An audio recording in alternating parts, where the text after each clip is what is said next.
When I mentioned how excited I was for my wife's brother's wedding tomorrow, she said, "It was last week," while showing me family photos, without me in them.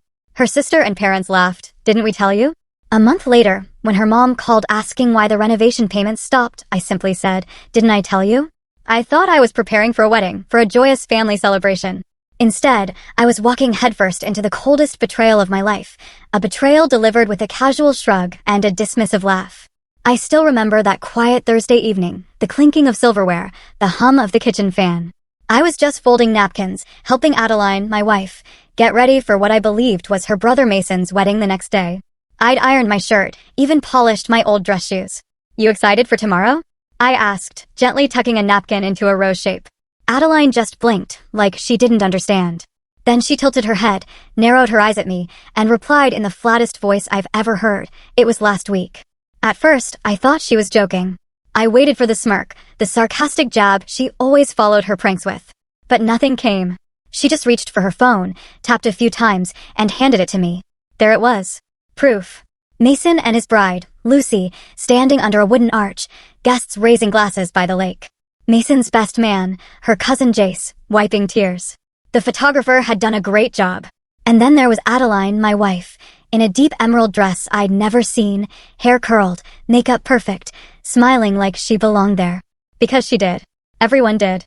Except me. I kept flipping through the pictures, searching for a glimpse of myself. Maybe a corner of my jacket in the background? Maybe I'd forgotten I was there? But I wasn't in a single one. I set the phone down slowly. My throat felt dry. I looked at her, still waiting for something. An apology? An explanation? Anything human. She just went back to folding napkins, humming like nothing had happened. From the couch, her sister Mira called out, "Didn't we tell you?" She said it so casually, like someone mentioning the weather. I turned my head and found her scrolling through her own phone, legs crossed, sipping red wine like we were all just sitting through a boring commercial break. Their mother, Deline, was beside her. She laughed, a full-bodied, deep laugh that made her shoulders shake. "Oh goodness, I could have sworn we told you," she wheezed, wiping her eyes. No one said sorry. No one even looked concerned. They acted like I was the forgetful one, like it was my fault for not magically appearing at a wedding I was never told about. I stood there, napkin in hand, feeling like the floor had dropped from under me. Everything else faded, the hum of the fan, the clink of the wine glass, even the rising tension in my jaw. It was just me and the crushing realization that I had become a stranger in my own house. This wasn't an oversight. This wasn't a mistake. This was a message, and it hit loud and clear. I didn't matter to them. Not enough to be told. Not enough to be missed. I didn't argue. I didn't ask why. I didn't want to give them the satisfaction of seeing me hurt. I just quietly picked up the plates from the table and started placing them in the sink. My hands moved automatically, scrubbing bits of rice and sauce, while my mind stayed stuck on that photo, Adeline smiling beside her brother, like nothing in the world could make that moment better, except maybe my absence. She could have told me. I'd been asking about the wedding for weeks, when it was, the dress code, if I should get a gift for Mason. She always brushed it off, said the plans kept changing, said they were working things out. Lies. All of it. That night, I lay beside her in bed, our backs not touching. She scrolled through her phone until she fell asleep. Meanwhile, I stared at the ceiling numb. Not sad. Not even angry. Just empty. I replayed the last few months in my mind, how often her family made plans without me, how I was left out of group texts, how they scheduled dinners that must have slipped their minds when I asked. How Mira once made a joke about me being the plus one that got subtracted. How I laughed. I actually laughed. Now I knew better. This wasn't carelessness. It was deliberate. I had been erased. What stung most wasn't even the betrayal.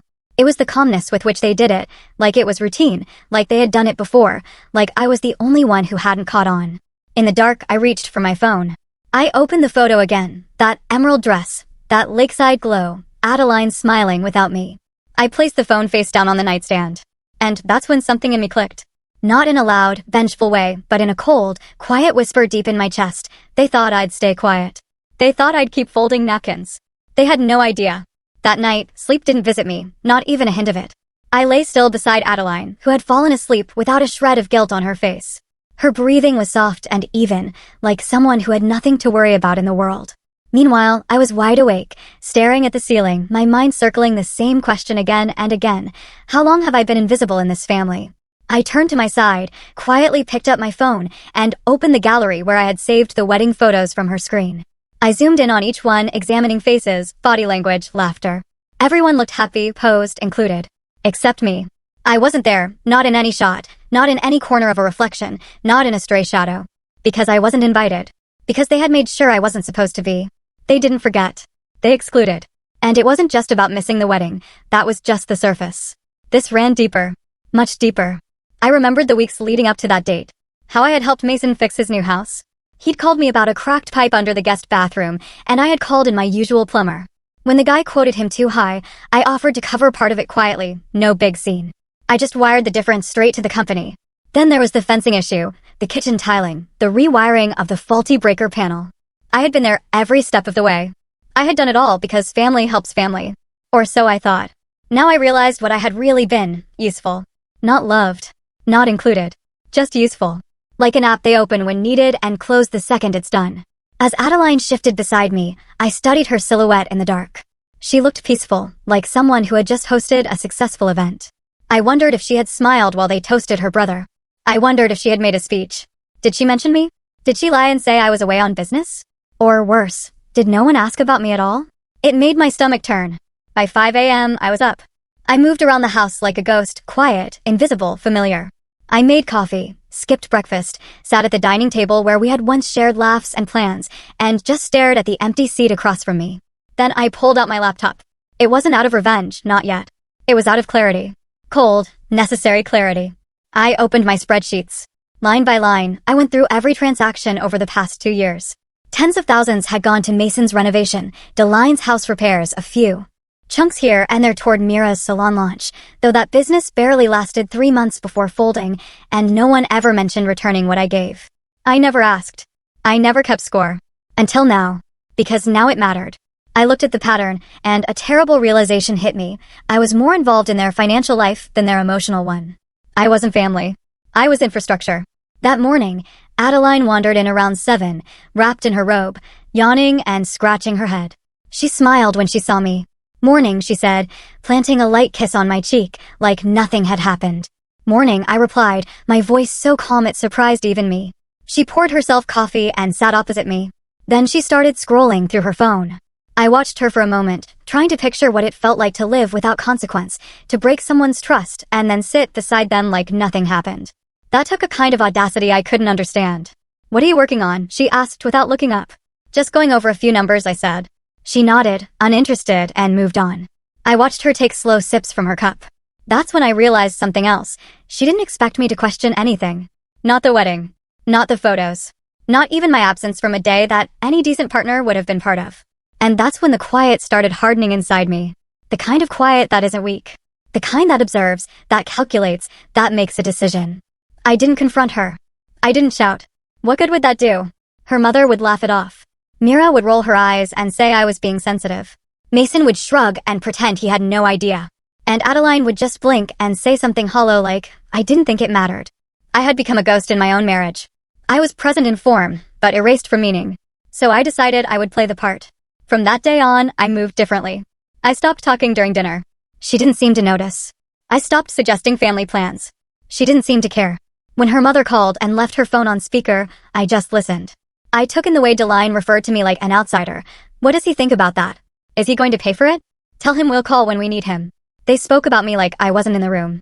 So I became exactly what they treated me as, unseen. But inside, I was wide awake. I didn't know what I was planning yet. All I knew was something had shifted. Something permanent. And it wasn't about anger. It was about awareness. They had counted on me being dependable, quiet, forgiving, predictable. But that chapter had ended. They just didn't know it yet.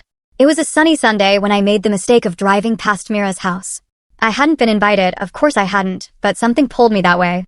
Maybe curiosity, maybe the ache of wanting to believe that I was still part of something, maybe just foolish habit. I don't know. What I do know is that as I slowed near her driveway, the same familiar cars were lined up out front. Mira's red coupe, Deline's clunky SUV, Mason's new silver sedan. I recognized all of them instantly, like names on a guest list I was never added to.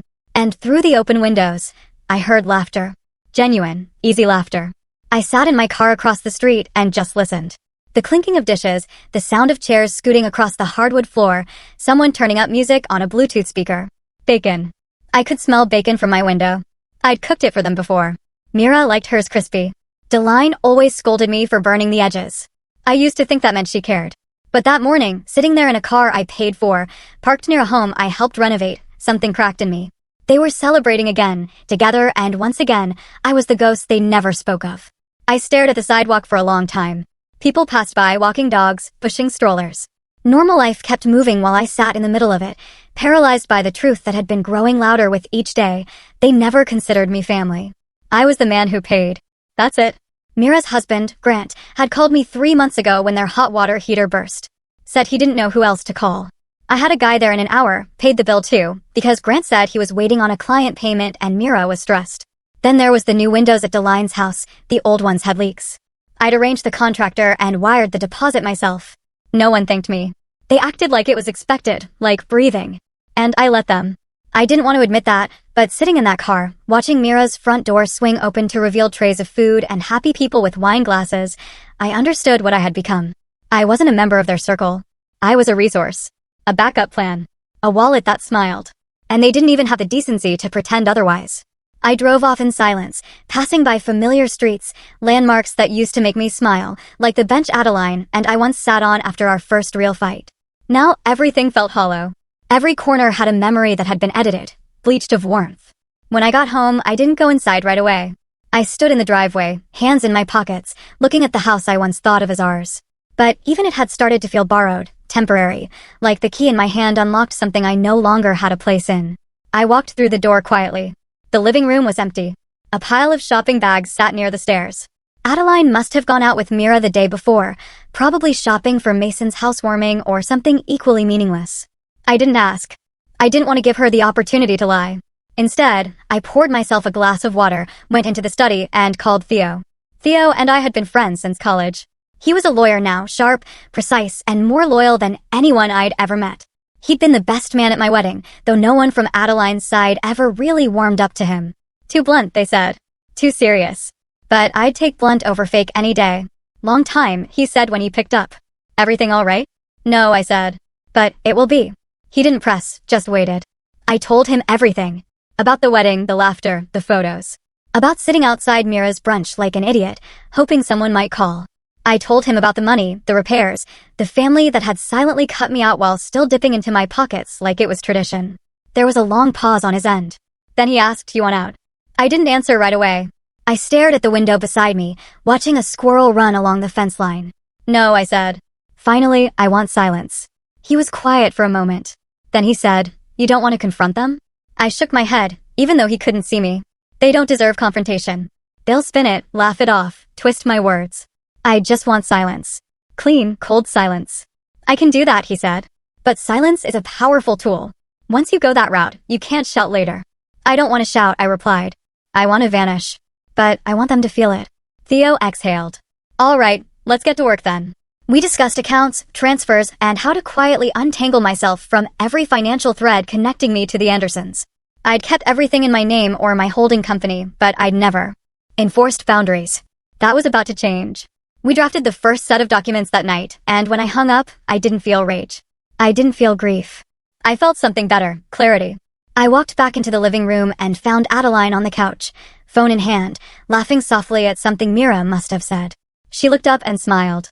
You okay? She asked, like nothing had changed. I nodded. Then I looked at her and saw a woman who believed I would always be here. A man who would always pay, always support, always stay.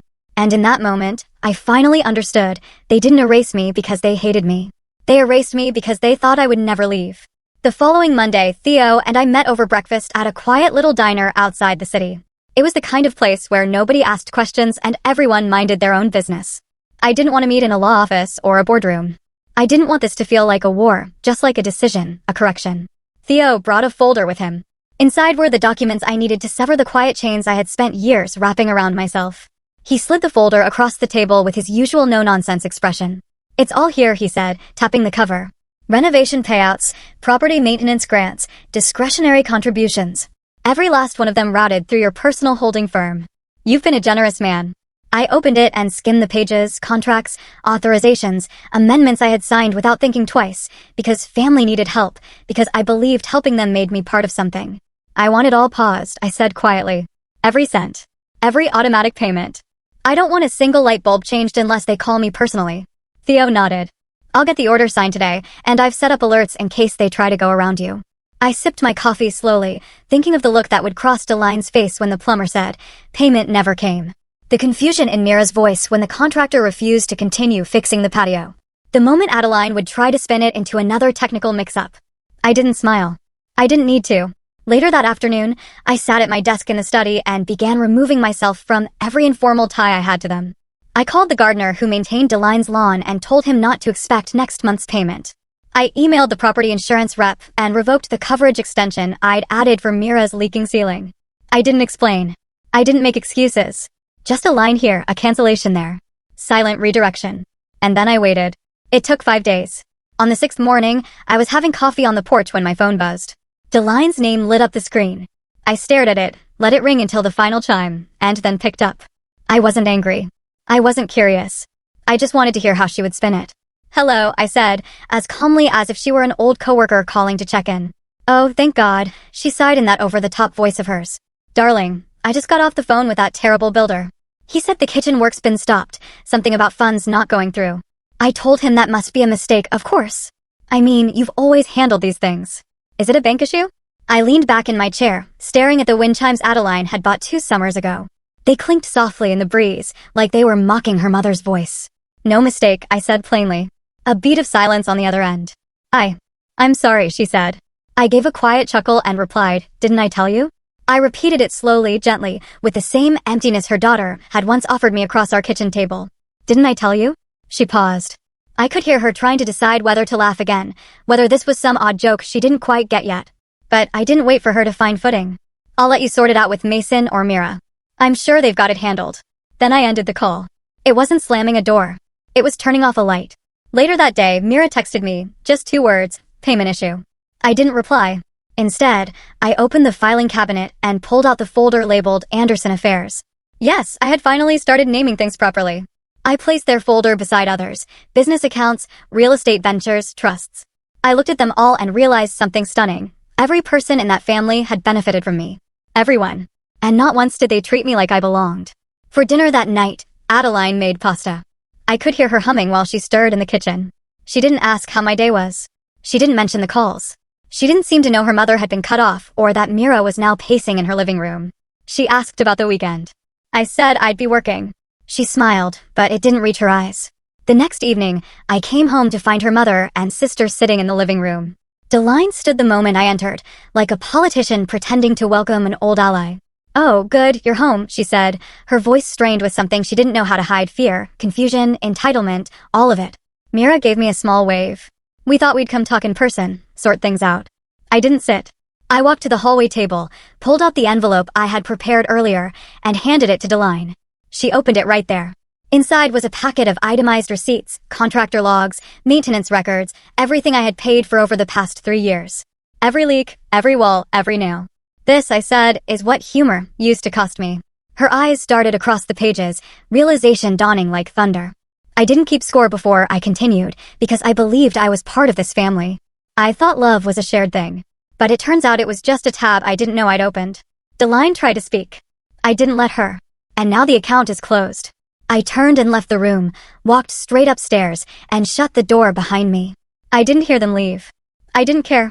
For the first time in years, the house was finally quiet. Not empty. Not tense. Just quiet. And I liked it. Adeline tried to act like nothing had happened, as if her mother and sister hadn't just sat in our living room clutching receipts like they'd never seen accountability before, as if I hadn't just laid out the truth in black and white. She cooked dinner that night, lemon chicken with roasted potatoes. That was her peace-offering meal, the one she used when she sensed tension she didn't want to talk about. But I wasn't hungry. Not for food. Not for another round of emotional amnesia. You've barely touched your plate, she said, cutting into her chicken. I'm not hungry, I answered without looking up. She put her fork down. You could have told me you were cutting off the payments. You could have told me about your brother's wedding, I said quietly, still not looking at her. Her mouth opened slightly, then closed. I saw it from the corner of my eye, that moment when someone considers whether lying is still worth it. But for once, she didn't deny it. She just sighed, picked up her glass of wine, and drank. It was a misunderstanding, she murmured after a while. It wasn't malicious. You're reading into it too much. I turned to her. A misunderstanding is forgetting to grab milk on the way home, not erasing your husband from your brother's wedding. She flinched and Second, I thought maybe, just maybe, there was something close to shame in her face. But it passed quickly, replaced by that calm, practiced indifference. You're being dramatic. There it was. The words didn't sting, not anymore. I'd already bled dry. Now I was just walking through the ashes. I'm moving into the guest room, I said calmly. Starting tonight. Adeline didn't react immediately. She just stared at me like I had said I was changing the curtains. Seriously? She said after a moment. You're going to sulk around the house like some ghost? I stood up, picked up my half-full plate, and walked it to the sink. No. I'm going to live like someone who's finally woken up. That night, I moved my clothes downstairs. The guest room was small, but it was mine. I changed the bed sheets, cleaned out the drawers, and for the first time in months, slept without the weight of pretending. The days after, they were quiet. Not in the peaceful sense, more like the quiet of a battlefield after the smoke clears and everyone's waiting to see who moves first. I kept to myself, cooked my own meals, did my own laundry. When Adeline left for work, she stopped announcing it. When she came home, she'd glance at the guest room door like it offended her by existing. I didn't care. I was no longer interested in making her comfortable with what she had done. A week passed before she tried to press reset. One evening, I heard the clinking of glasses and the sound of her voice calling out to her mother. Apparently, they were coming over again, this time to talk things out over wine and dessert. I didn't argue. I didn't threaten to leave. I just stayed in my room, listened. The line opened with a joke, of course, something dry and layered with condescension. I always knew you had a dramatic side, she said through laughter. You should have been in theater. Maybe then you'd be too busy to cut off our roof repairs. Adeline laughed with her. Mira joined in from the kitchen, chiming something about how I must be going through a midlife ego crisis.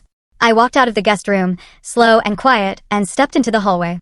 None of them saw me at first. Then Deline turned, smile still plastered on her face, until she saw what I was holding, an envelope. Another one? She rolled her eyes, still playing the role of the amused matriarch. Is this another bill breakdown, sweetheart? No, I said. This one's on the house. I walked to the coffee table and placed it down between the wine glasses. Inside were not receipts this time, but copies of emails, screenshots of text messages, correspondence between contractors I had paid and her family requesting extras, spa-like upgrades, fancy lighting, unnecessary additions that ballooned costs because, in Mira's words, he's good for it. This, I said evenly, is what entitlement looks like in writing. The laughter stopped. Even Mira stopped stirring her drink. Deline opened the envelope, pulled out the pages, and went silent. I looked at Adeline. She was frozen, her hand still holding a spoon over the dessert bowl, unmoving. I didn't come out here to argue, I said. I didn't come to reclaim anything. I came to remind you that I was never invisible. You just chose to look past me. Then I turned and walked back to my room, left them in their designer clothes, surrounded by half-eaten tiramisu and sour wine. They didn't follow. Later that night, I heard them leave, doors closing harder than necessary, tires screeching down the street. Adeline didn't come to the guest room. She stayed upstairs, maybe crying, maybe stewing. I didn't check. I didn't care. Something strange happened after that night. I began to feel lighter. Not happier, not yet, but freer. There's a kind of peace that comes when you stop explaining yourself to people committed to misunderstanding you. I started working out again, waking up early, reading books I'd left gathering dust on the shelf. My mind felt clearer without the emotional weight of constantly waiting for validation. Then one day, I got an email from a contractor I hadn't heard from in months, someone Deline had referred for Mira's second renovation attempt. Hey, just confirming they said you'd be covering the new tile job too? I replied with 2 words, not involved. Silence.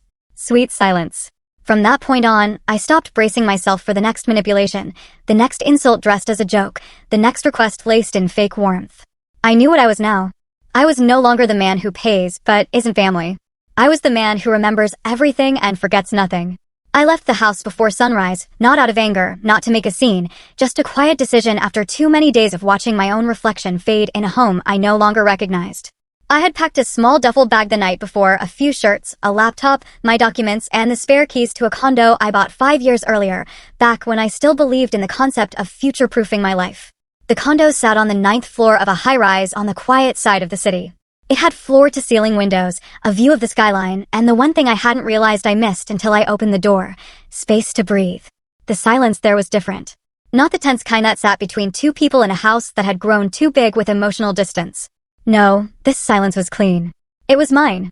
I dropped my bag, exhaled, and let the weight of months fall off my shoulders all at once. For the first time in years, I was alone with my thoughts, and they weren't screaming. Adeline didn't call. Not that day. Not the next. Maybe she assumed it was another phase, a silent protest that would end with me crawling back to her side like I always had. Or maybe she simply didn't notice. I wasn't sure which truth hurt more. 3 days passed before my phone buzzed. It was Mira. We need help finishing the foundation work at Mom's place. You know she's getting older. This delay is stressing her out. No, hi, no, how are you? No acknowledgement of the last conversation. Just another request, another assumption. I stared at the message for a few seconds, then tapped the call button. She answered on the second ring, as chipper as ever. I knew you'd call back, she said with a smug little laugh. Seriously though, the builder is being difficult. He says without a new deposit he won't finish. I'm sure Mason can handle it, I interrupted calmly. There was a pause. Mason, she asked. But he had a lovely wedding, didn't he? I continued. She didn't speak. I let the silence stretch. I wanted her to feel what I had been feeling for months, that tight, sinking quiet when someone forgets you on purpose, when they leave you behind and pretend it was an accident. The line clicked. She had hung up. I smiled. Not a cruel smile, just one of realization. The thing about silence is that once you stop feeling it for other people, it becomes a weapon they don't know how to defend against. They're used to your yes, your convenience, your explanations. When those disappear, so does their control. Days passed. No more calls from Mira. No texts from Deline. Not a single word from Adeline. And for once, I didn't wait by the phone. Instead, I worked. I set up my desk near the window. I opened projects I'd been meaning to start for years. I cleaned out my inbox, caught up with old clients. I even reached out to a few nonprofits that had been sitting on my radar. It wasn't about proving anything. It was about living in my own name again. I cooked my own meals, played jazz in the mornings, and sometimes just sat in silence, staring at the skyline, thinking about nothing in particular. That, to me, was the greatest shift. I wasn't constantly rehearsing arguments in my head anymore. I wasn't defending myself to ghosts. One afternoon, I walked to the cafe down the street. A new barista named Jin took my order. She smiled when I told her my name, scribbled it on the cup, and said, "Nice to see a regular face." Most folks around here just glare at their phones, I said, trying not to be one of them anymore. She grinned. Good luck. That night, I checked my phone again. Still nothing. But it didn't feel like punishment anymore. It felt like peace. And just when I thought they'd finally decided to leave me be, Deline called again. This time her voice was different, edgy, forced calm wrapped in panic. The roof is leaking, she said without preamble. The builder is threatening legal action. What is going on? I didn't even know there was a new contract. They said it was under your name. She sounded like a woman who had lost control of the narrative, and for the first time, I didn't. I never called her back, not because I wanted to hurt her, but because I needed to protect myself from becoming their crutch again. That same day, I got a text from Adeline. It was long, too long. I didn't even read it all the way through, just skimmed over phrases like, I didn't know it would get this bad, and there's still family, and we shouldn't let money destroy everything. Money didn't destroy anything. Silence did. Entitlement did. The belief that I would never push back did. That evening, I poured myself a glass of wine and stood by my window. Below, the city moved on without any awareness of the storm circling the Anderson name. The same people who once laughed behind my back were now realizing that they had built their comfort on foundations they didn't own. A few days later, Adeline showed up again. She didn't text, didn't call, just knocked. I saw her through the peephole, hair tied back, no makeup, wearing the navy blue sweater I bought her 3 birthdays ago. I opened the door slowly. She didn't say anything for a few seconds, just looked at me, searching. Can I come in? She asked. I let her. She sat on the edge of the couch like she had during her first visit, only now her shoulders slumped with something heavier. We're in trouble, she said. I know, I replied. She glanced up at me, surprised I wasn't offering comfort. I didn't move to sit beside her. I stayed standing. They're falling apart. Mom can't refinance the house because of the lien. Mira's business partner backed out. Mason and Lucy are fighting almost every day. It's like everything is just breaking. I nodded. Because it was never built properly. She blinked, stunned at my calm. I didn't come here to beg, she said finally. I just needed you to know that it's not all jokes and brunches anymore. We're dealing with real things now. Good, I said. Real things are overdue. She flinched a little. You think we deserve this? I think consequences are part of adulthood, I answered. And I think when you leave someone out repeatedly, cruelly, carelessly, you don't get to act shocked when they stop playing their part. She went quiet again. I came to ask for dinner, she said finally. Not a favor. Not money. Just one dinner. Just to talk. I tilted my head, studied her for a second, and then said, I'll think about it. The next day, I didn't go to work. I took the morning off and drove past Mira's salon. It had a big for lease sign taped on the glass. I parked and stepped out just to get a closer look. The space was empty now, chairs gone, reception desk removed. A faded poster of Mira still hung in the corner window, smiling beside a curling iron and the slogan, "Confidence starts here." Ironic. I stood there for a moment, then got back into my car. Later that afternoon, I stopped by one of my commercial properties. Theo had arranged a meeting with a new tenant, an up-and-coming design firm looking for office space. I toured them through the building, shook hands, negotiated with a clear mind. It felt good, clean, purposeful. After they left, I checked my phone, 3 missed calls from Adeline and 1 voicemail. I hesitated, then hit play. I know you think I don't care. I know you think I was part of everything that happened. But I wasn't trying to hurt you. I didn't want to rock the boat. I thought it was easier to let things slide. And now everything's capsized. And I get it. Maybe I deserve this. But I do miss you. I miss how you used to take care of everything. I miss who we were before all of this. I deleted the message. Not out of spite, but because I didn't want to carry her longing when she had never carried mine. That night, I cooked for myself, steak, roasted garlic, sautéed vegetables. I set the table, lit a candle, ate slowly, savoring the silence. Not as punishment, but as presence, my presence. I remembered how many dinners I had spent surrounded by people who looked through me. How many events I had paid for but hadn't been welcomed at. How many laughs were shared at my expense while I smiled politely and poured the wine. No. Now I was alone, and it was the most peace I'd known in years. The fall of the Anderson family facade wasn't loud. It didn't come with breaking headlines or dramatic public arguments. It came in quiet losses, canceled projects, frozen accounts, failed loans, broken relationships. Things they'd taken for granted slowly slipping away. And not once did I have to raise my voice. They unraveled themselves. I just stopped holding the thread. The news came through a friend I hadn't spoken to in months. His name was Ray, and he used to be Mason's coworker, one of the few decent people in that circle who had eyes, ears, and a conscience. He called one afternoon while I was reviewing lease renewals in my condo office. "You hear what happened with Mason and Lucy?" he asked. "No," I replied, already knowing it wouldn't be good. "They're separated. She moved out last weekend, took all her stuff, and went back to her sister's place. Told everyone at brunch it was because of what happened with you. Said the family's treatment of you made her sick." I blinked, sat back in my chair. "She said that." "Word for word," Ray said. "Apparently she didn't even know about the wedding stuff until someone brought it up at a dinner. When she found out you weren't invited, and the way they laughed about it, she lost it. Said if they could do that to you, they could do it to anyone." I didn't say much after that, just nodded, thanked him for the call, and hung up. It should have made me feel victorious. It didn't. All I felt was confirmation. Confirmation that I had never imagined the cruelty, that I wasn't overly sensitive, that the quiet way I'd been pushed aside was in fact real and visible to others. I went for a walk that evening. The streets were lit with that soft golden hour hue that makes everything look cinematic. People walked their dogs, a couple laughed outside a bakery. Life moved on. My heart felt oddly still. Mira got engaged around that same time. Word spread quickly. She'd posted it all over social media, close-up shots of the ring, long captions about love and second chances. But what stood out wasn't the announcement. It was the silence that followed. No one offered to pay for her venue. No one offered to host. Even Deline, once the queen of arranging events for her children, was suddenly occupied with repairs and contractor disputes. The financial safety net I had quietly provided for over 5 years had vanished, and with it, their image of effortless stability. A week later, Mira called me. I didn't answer. She texted instead. "I just want to know if we can be civil. I'd still love to have you at the wedding. You're important to us." I read it. Deleted it. I wasn't angry, just done. That same night, I received one more message from Adeline. It wasn't long. "I miss how you used to take care of everything."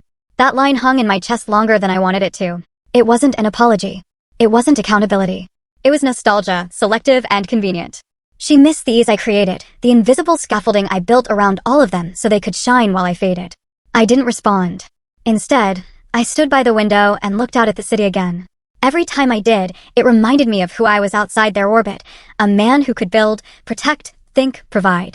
Not because it was expected, but because it was who I am. They never really knew that man. They only knew the quiet husband, the predictable provider, the man who folded napkins and laughed when they joked at his expense. I was not that man anymore. And strangely, I felt sorry for Adeline because she was mourning the wrong thing. She thought she missed me, but what she really missed was control. 2 days later, I got a call from Theo. "Thought you'd like to know," he said. Deline's attorney reached out. "She's trying to settle the lien out of court. They're terrified the house will be listed." "Let her sweat," I said. "She already is." We shared a quiet laugh. Then he said something that caught me off guard. "Ever thought about letting go entirely?" I paused. "What do you mean?" "I mean, the paperwork's done. You're protected. Their access is cut. You've made your point. Do you want to stay tethered to any of it, or do you want to walk away clean? I didn't answer immediately. That night, I sat alone on my balcony, the air cool and still, and really thought about it. For the first time since this began, I considered what it would feel like to stop, not just responding, but remembering. Not just offending, but detaching. To stop letting them rinse space in my mind. To let the chapter close. No final paragraph. No dramatic ending. Just a silent page turn. It felt possible. And that was enough. So when I woke the next morning, I called Theo back. Start the process, I said. All of it. Cut the lien. Finalize the property transfers.